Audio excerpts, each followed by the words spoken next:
मेरा नाम आदर्श नागर है और मेरे पति स्वर्गीय डॉक्टर सतीश कुमार नागर और मेरा देवर अमित कुमार नागर, उस समय उसकी आयु 17-18 वर्ष की थी। दोनों लोग गए थे अयोध्या। 26 अक्टूबर को यहाँ से चले थे 2 नवंबर के लिए।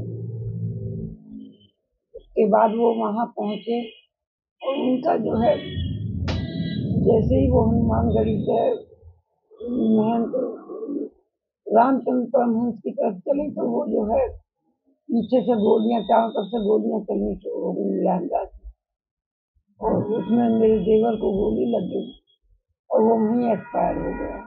पुलिस वालों इन्होंने अपने भाई की वो उठानी चाहिए डॉक्टर साहब ने, तो उन्होंने पुलिस वालों ने उनको कुंडों से पीट पीट के बोले कि तुम्हें भी मरना है क्या, तुम्हें भी गोली मार दें, आप यहाँ से हट जाइए, नहीं वरना हम तुम्हें भी मार देंगे। इस तरह उनको मार मार के वो चले गए, क्या करता है आदमी। और लाशों को उठा के जो उन्होंने ये सब सरयू में बहा दी। गाड़ी खड़ी हुई थी, गाड़ियों में ऐसे मार कर फेंक हुए थे, सब सरयू में बहा रहे थे। किसने जेल काटी है और क्या जेल चाहती में हैं आप? जो अभी आपको ये राम मंदिर, भव्य राम मंदिर बनना है 22 तारीख को, उसका आपको न्योता मिला?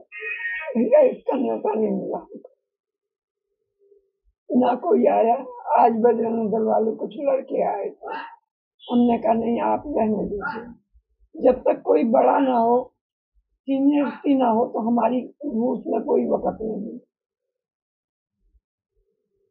लेकिन बड़ा कोई नहीं आया, यहाँ तक कि यहाँ का विधायक 1.5 किलोमीटर 1 किलोमीटर का रहता, वो भी नहीं आया। क्या चाहती हैं और जो आपकी मन की? भाई देखिए, चाहते तो हम भी यही है कि हमने इतना बलिदान दिया है तो हमें उसमें आमंत्रण फर्स्ट उस पर निभाना चाहिए था। और हम भी भगवान के भक्त हैं तो हम भी चाहते थे कि हम शुरू में दर्शन करें, और खैर नहीं आएगा तो अभी हमें खुशी है। भगवान राम तो हमारे ही है ना, उनको तो कोई हमसे नहीं छीनेगा। उनके लिए तो हमने दी कुर्बानियां दी है और जाएंगे, बाद में जाएंगे। ये निमंत्रण वाले नहीं दे रहे हैं तो भाई तो उनकी इच्छा है।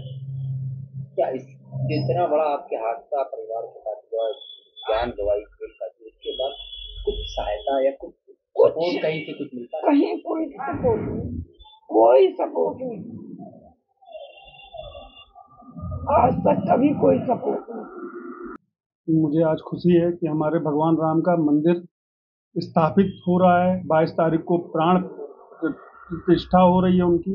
इससे अच्छी तो बात हो ही नहीं सकती और इससे ज़्यादा हर्ष, खुशी का एहसास कोई नहीं कर सकता। लेकिन उस खुशी के साथ में कहीं वो दर्द भी झलक रहा है जिसकी परिभाषा हम आपको बयान नहीं कर सकते।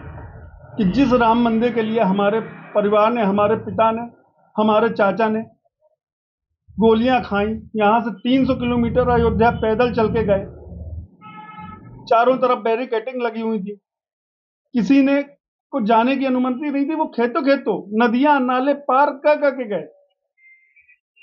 उस कल्पना को सोचिए जहां पे हर जगह पे पुलिस बंदूक लिए खड़ी हो, गोली मार रही हो, और वहां से निकल के उस अयोध्या में पहुंच जाना। वो हनुमान दूत थे। लेकिन बस व्यवस्था यह है कि आज सरकार हमारी तरफ नहीं निहार रही है। बस खेद इसी बात का है। 22 तारीख को जैसे आपने बताया, तो 22 तारीख की प्राण प्रतिष्ठा है, उसमें कहीं आपको निमंत्रण मिला? कहीं कुछ नहीं। और कोई जब से ये बात बाबरी ये जो राम मंदिर वाला चला आ रहा है, उसके बाद से आपके परिवार वालों ने जान गवाई, जेल काटी, उसके बाद से कोई सहायता?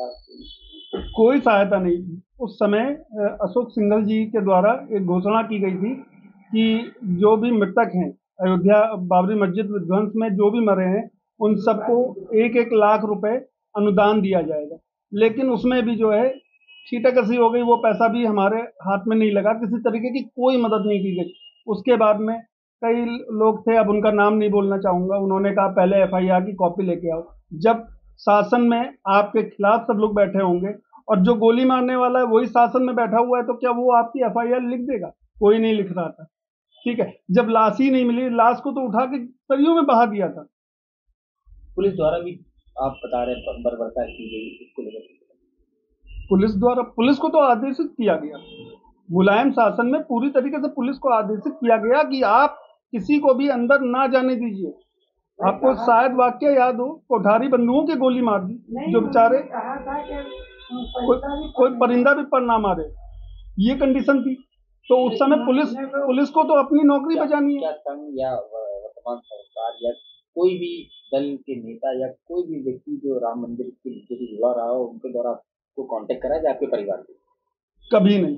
आज बजरंग दल वाले, वो भी आप लोगों की वजह से, मीडिया की वजह से, वो घर तक आए केवल ये दिखाने के लिए कि आप चलिए, हमारे साथ चलिए। लेकिन इस तरीके से क्या हमने जो खोया है आप तो नहीं लौटा सकते। हमारे सम्मान के साथ में भी ऐसी खींचालेदर होगी क्या? एक मंत्री, ये एक मिनिस्टर या मुख्यमंत्री एक बार आके यहाँ पे हमारे को नहीं बोल सकते?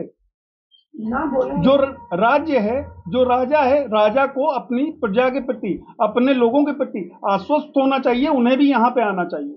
योगी जी सूबे के मुखिया हैं जी, और उनसे कुछ अनुरोध निवेदन करना चाहिए? बिल्कुल, मैं निवेदन करना चाहूंगा, मोदी और योगी दोनों से ही करना चाहूंगा कि आप आए, एक बार हमारे भी इस घर में अपने चरण रखें, हमें भी उस सौभाग्य का अवसर दें।